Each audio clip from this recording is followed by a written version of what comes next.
सतगुरु की साजी निवाजी प्यारी साध संगत जी, प्यार और सत्कार से कहना धन निरंकार जी।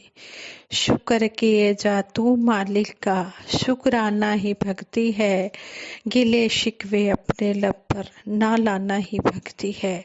साध संगत जी, ये शब्द हम सुनते भी हैं और इसको हम सुनाते भी हैं, लेकिन हम इसको मन में कितना धारण कर पाते हैं ये तो हम सबको अपना अपना पता है। जिस तरह सतगुरु कहते हैं हर इंसान अपना अपना अंतर्यामी है। जितना जितना हम इस बात को गहराई में लेकर मन में बिठाते चले जाएंगे, अमल करते चले जाएंगे, उतने उतने हमें सुख मिलते चले जाएंगे।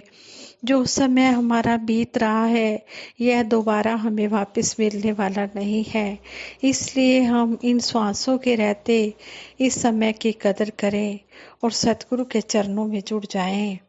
जैसे कहते हैं वो गीत की पंक्तियां भी हैं, आओ सजा ले आज को कल का पता नहीं, कल को तो छोड़िए जनाब पल का पता नहीं, आने से पहले मौत के खुद को संभाल ले, टूटा जो फूल शाख से फिर वो लगा नहीं।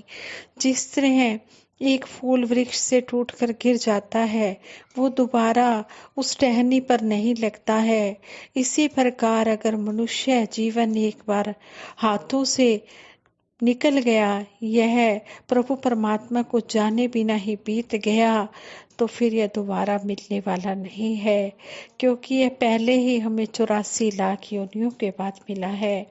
इसलिए सतगुरु समझाते हैं कि हे इंसान, जिस काम को करने के लिए तू इस संसार में आया है, तूने जन्म लिया है, सबसे पहले तू वो काम कर ले।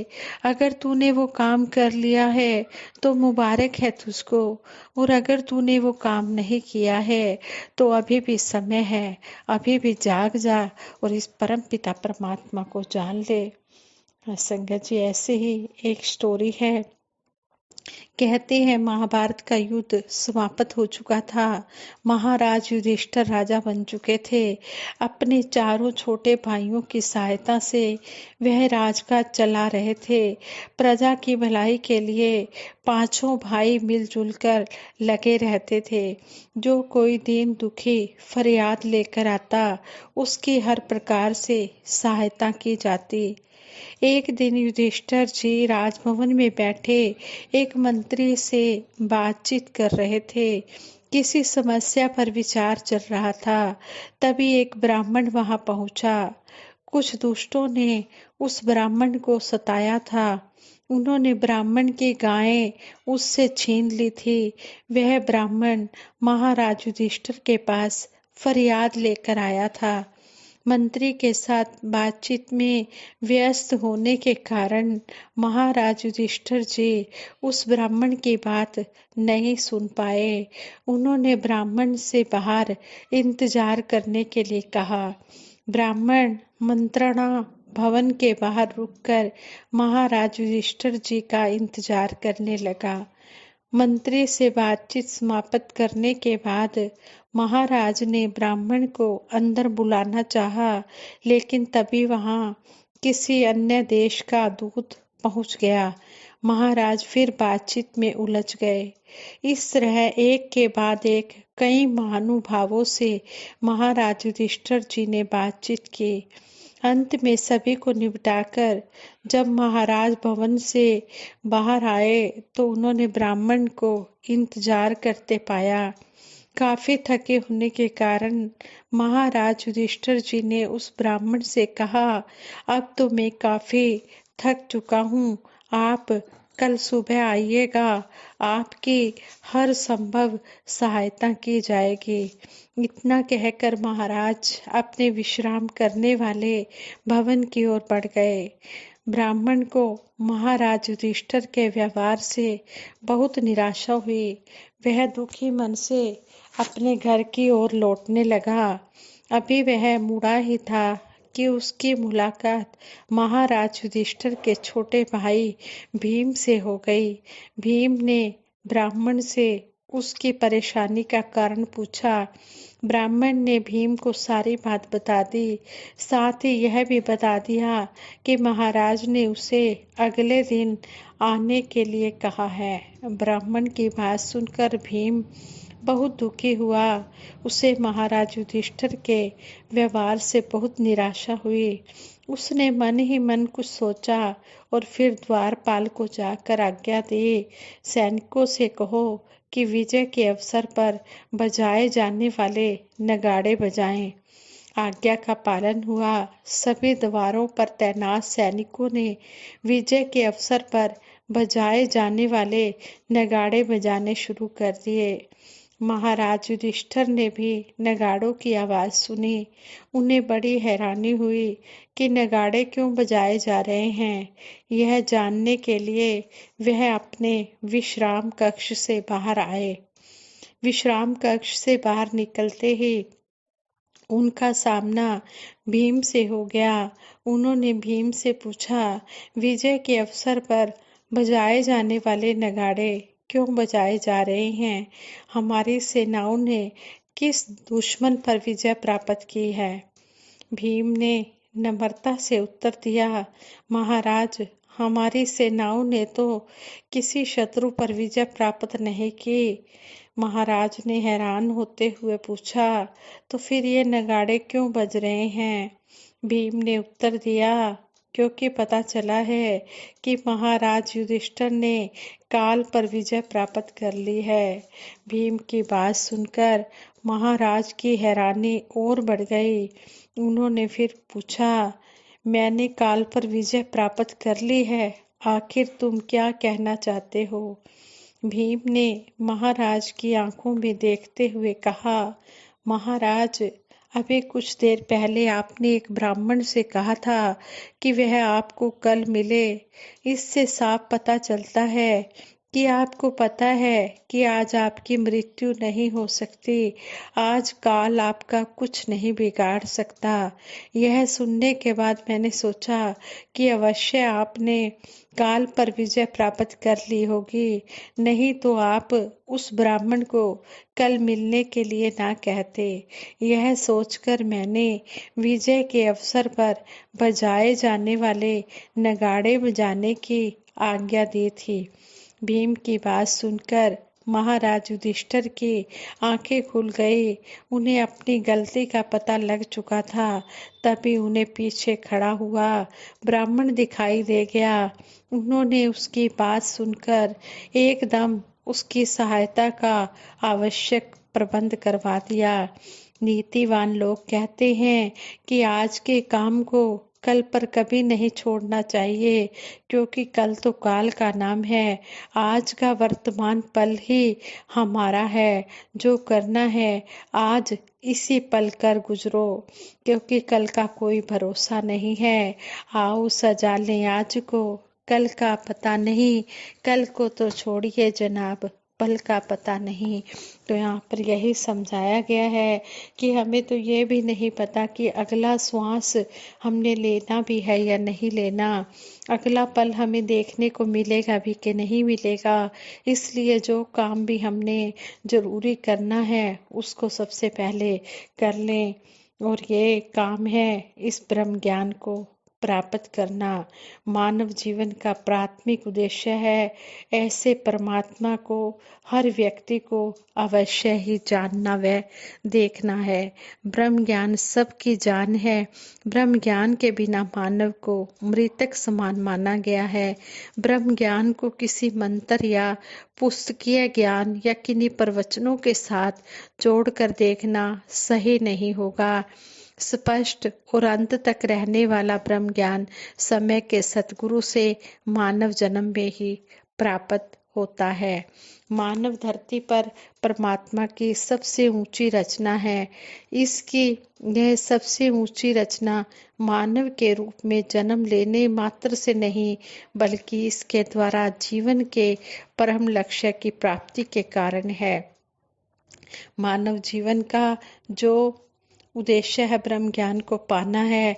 ये नहीं कि इंसानी जन्म ले लिया तो बहुत उच्च कोटि अवस्था को प्राप्त कर लिया, नहीं। मानव जन्म लेने के बाद इस ब्रह्म ज्ञान को पा लेना ही उच्च कोटि की अवस्था है।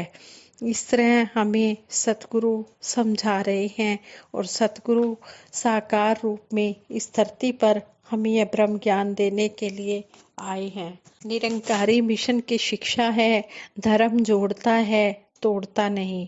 हम सूर्य को देखने के लिए कभी भी टार्च, मोमबत्ती या लैंप का प्रयोग नहीं करते। सूर्य की किरणें सूर्योदय का एक प्रमाण है। इसी प्रकार सतगुरु के होने का कोई और प्रमाण नहीं है सिवाय इसके कि प्रार्थना किए जाने पर वो उसी समय परमात्मा का ज्ञान प्रदान कर देते हैं। ब्रह्म बिंदे सो सतगुरु कहिए। और पवित्र बाइबल में भी कहा गया है कि मैं ही मार्ग हूँ, परम सत्य और जीवन भी मैं ही हूँ। कोई भी मेरे बिना परमात्मा तक नहीं पहुँच सकता। संत निरंकारी मिशन निराकार परमात्मा का ज्ञान प्रदान करके पूरी मानवता में दया करुणा का संचार कर रहा है और प्रभु प्राप्ति की जिज्ञासा से विश्व भर में लाखों सज्जन निरंकारी मिशन को अपना भी रहे हैं।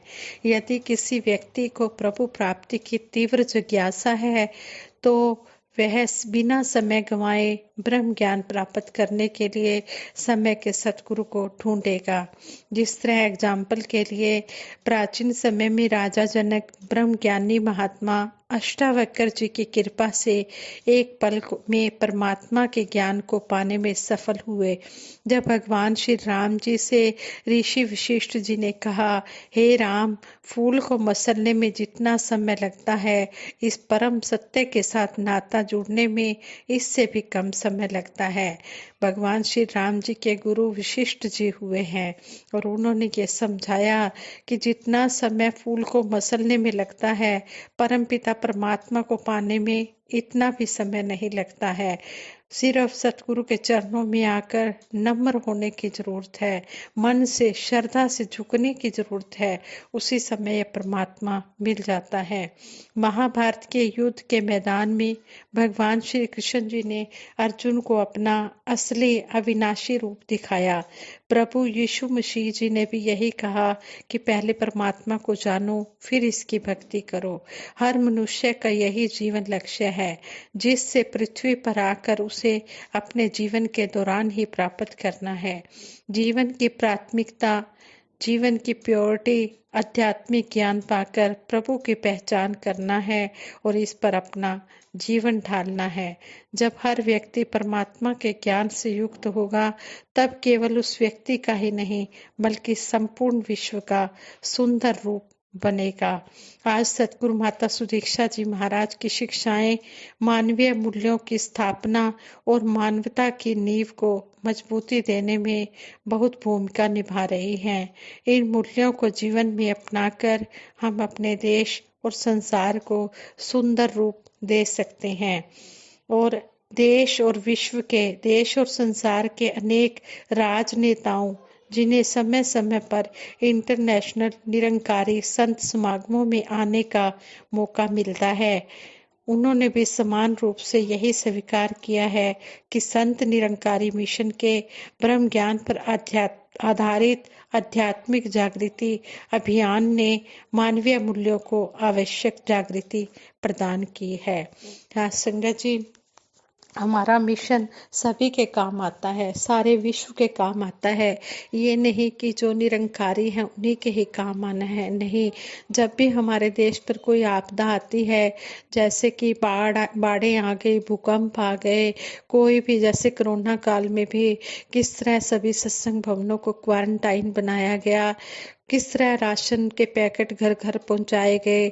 जो गरीब लोग थे, जो डेली की, जो प्रतिदिन की कमाई करने वाले, जो ताजी कमाई करके जो डेली की कमाई करके अपना गुजारा करने वाले गरीब लोग, उनके घरों में राशनों के पैकेट पहुंचाए गए।